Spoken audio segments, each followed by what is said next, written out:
Hello everyone, this is Tony with Sky, and today we're going to cover how to add an extended Apex class to a Visualforce page using SkyVisualEditor.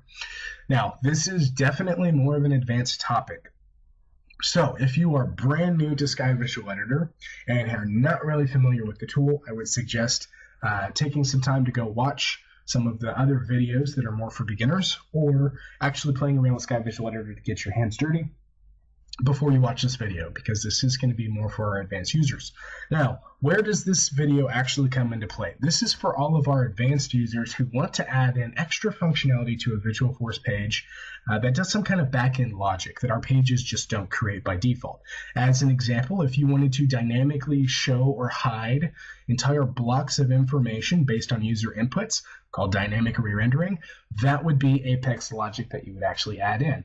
And we'll cover a little bit of that in a different video as we go through things. Or if you wanted to add in like a custom approval button or something of that nature, just some kind of back-end logic that needs to be added to a page to get that functionality to work. So let's go ahead and talk through the 4 steps that you need to do in order to get this done. The first step is you must create a page using SkyVisualEditor. The second step is you then deploy that page into Salesforce, because you can't extend an Apex controller that doesn't exist. Okay, so it has to be deployed into Salesforce. The third step is that we need to then create the Apex class extension for that controller, add in whatever logic you want, and save that. And then the fourth thing is we then must attach that Apex extension class that you just created to the actual Visualforce page for the logic to be taken advantage of. And then you redeploy that page. So we're not going to cover the first 2 sections because those are for beginners. However, we will cover steps 3 and steps 4. Not in a whole lot of detail, but enough for you to understand what you need to do for your particular logic to actually work. So let's start with step 3. So we're in the setup panel of Salesforce, as you can see. So we go ahead and go to develop Apex classes. And I've already created a class so we can work with, so you don't have to watch me code from scratch. And mine is called T Nelson My Extender. So it doesn't look like it shows up on that first list, and there it is. All right. So this is my extension class for the page, and I need to point out a couple of things. The first of which is that there are, this is obviously the TNelson_myExtender. That is the name of the class that I have just created. Okay, and it needs to extend SkyEditor2.extender. This will give you the functionality to actually interact with the canvas inside of our studio to pull or send information to and from the Visualforce pages. The next thing, if you notice here, this is the TNelson VF re-render. This is what we're actually extending, if you will. This is the object or the controller for that particular page. We're actually just instantiating this particular object here. Okay, now the rest of the code we won't actually go through, but these first couple of lines right there, these are going to be the most critical. Okay, and as you can see, I actually have a constructor that we've set up right there. So if you'd like to add that, that's fine. Not required though. But these first couple of lines, those 3 right there, very important for you to have.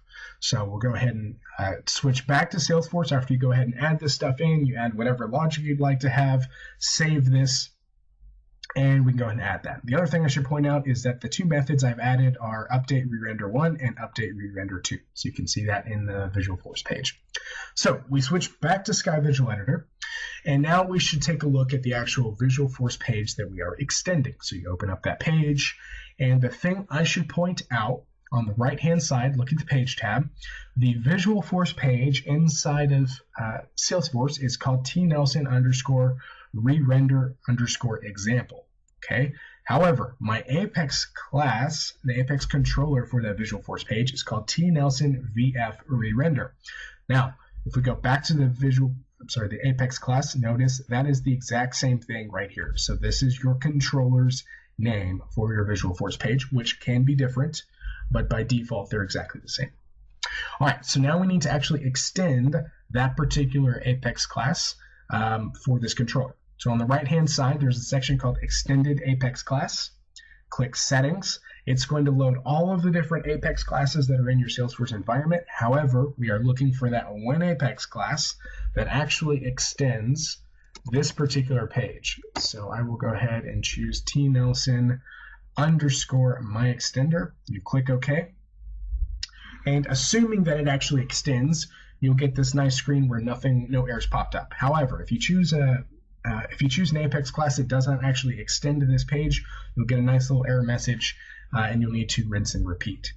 Now that we have this on there, you can select pretty much any component on the canvas, and most of them will have some kind of action property that's always been there, but now you can actually leverage the action property. So go ahead and click the ellipsis, and you then are going to be shown the different methods that were available inside of your extended Apex class. So there is my update re-render 1 and update re-render 2 for me to utilize however I need to do. So once you're done adding in all of that functionality wherever you need it, custom buttons, dynamic re-rendering, what have you, go ahead and redeploy this page and then verify that all of the contents are working. Thanks for watching.